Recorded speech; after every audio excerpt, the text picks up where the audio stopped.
Standard deduction उसके अगर 75,000 जोड़ दें तो 1 अप्रैल के बाद देश में जो सैलरीड क्लास हैं उनके 13.25 लाख रुपए पर तक कोई इनकम टैक्स नहीं देना पड़ेगा।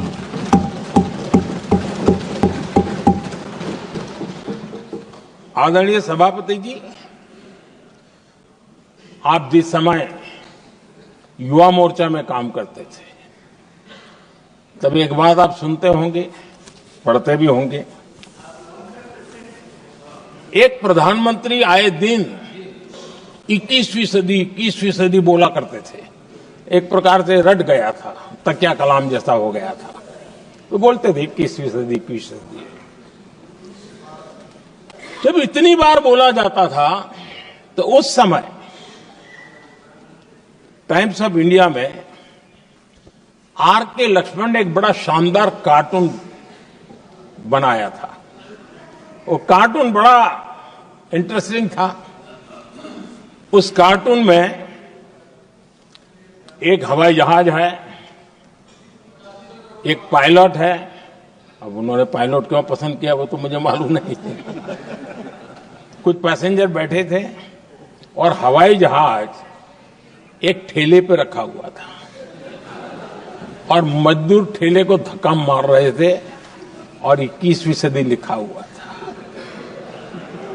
वो कार्टून उस समय तो मजाक लग रहा था, लेकिन आगे चल करके वो सच सिद्ध हो गया।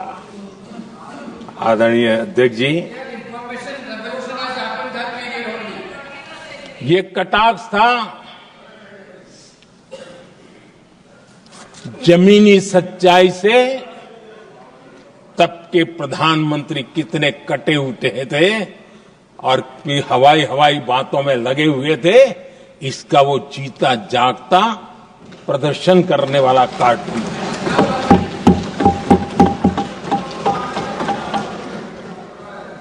आदरणीय अध्यक्ष जी, जिन्होंने तब 21वीं सदी की बातें की थी, वो 20वीं सदी की जरूरतों को भी पूरा कर नहीं पाए थे।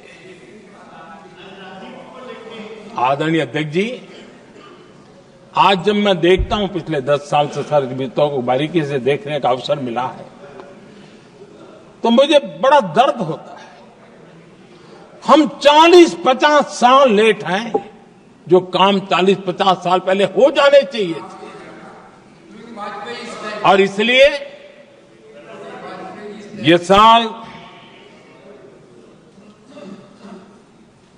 जब 2014 से देश की जनता ने हमको सेवा का अवसर दिया, हमने ज्यादा से ज्यादा युवाओं पर फोकस किया।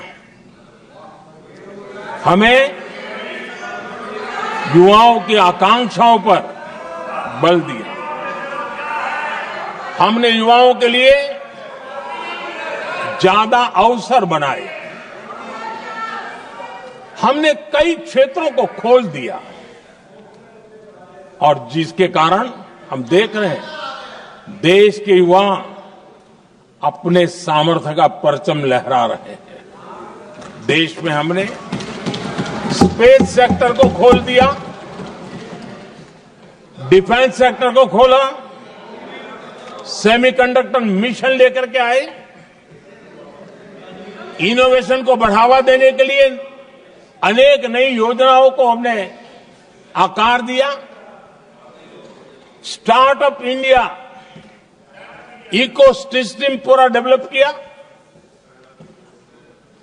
और इस बजट में भी आदरणीय अध्यक्ष जी एक बहुत महत्वपूर्ण निर्णय हुआ है।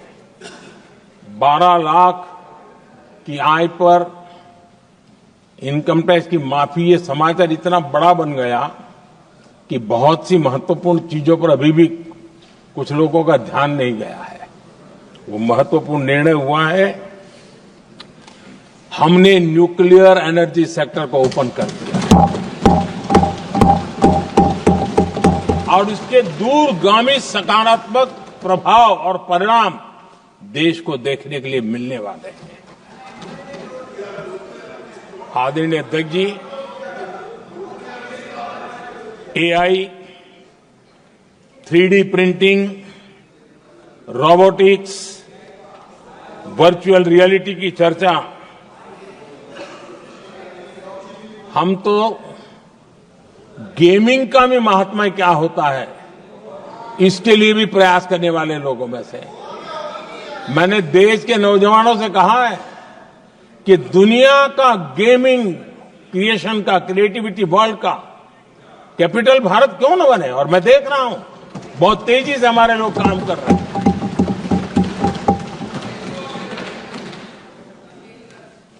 कुछ लोगों को अब जब एआई की बात होती है, कुछ लोगों को अब ये शब्द फैशन में है तो बोला जाता है, लेकिन मेरे लिए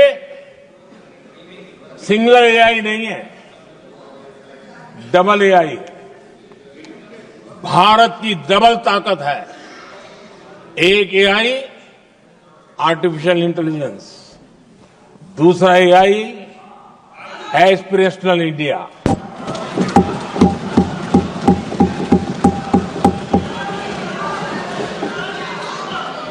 हमने स्कूलों में 10,000 टिंकरिंग लैब्स शुरू किए और आज उन टिंकरिंग लैब से निकले बच्चे रोबोटिक्स बना करके लोगों को चकित कर रहे हैं।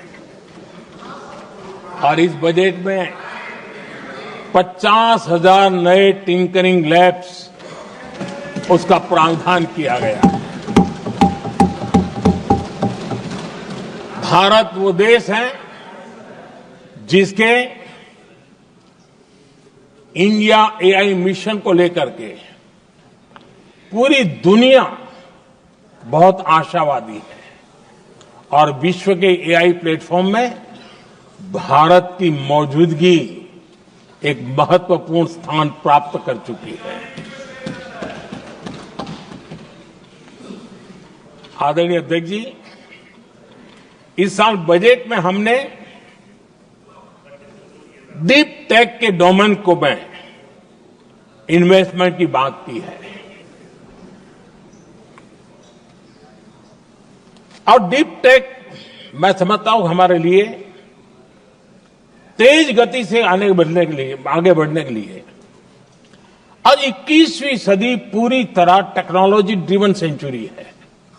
ऐसे में हमारे लिए आवश्यक है कि भारत डीप टेक के क्षेत्र में बहुत तेजी से आगे बढ़े। आदरणीय अध्यक्ष जी, हम लगातार युवा भविष्य को ध्यान में रखते हुए काम कर रहे हैं, लेकिन कुछ दल हैं जो लगातार युवाओं के साथ धोखा कर रहे हैं, उन्हें धोखा दे रहे हैं। ये दल चुनाव के दरमियान ये भत्ता देंगे, वो भत्ता देंगे, वादा तो करते हैं लेकिन पूरा नहीं करते हैं। ये दल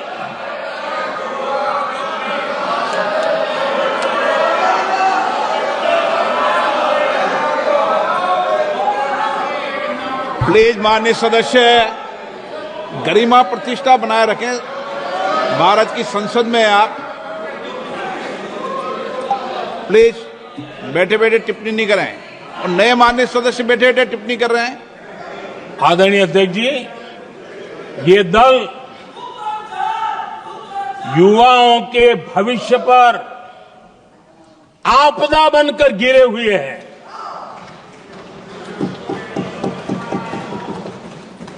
आदरणीय अध्यक्ष जी, हम कैसे काम करते हैं ये हरियाणा में अभी अभी देश ने देखा है। बिना खर्ची, बिना पर्ची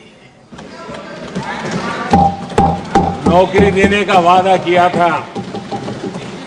सरकार बनते ही नौकरी मिल गई नौजवानों को।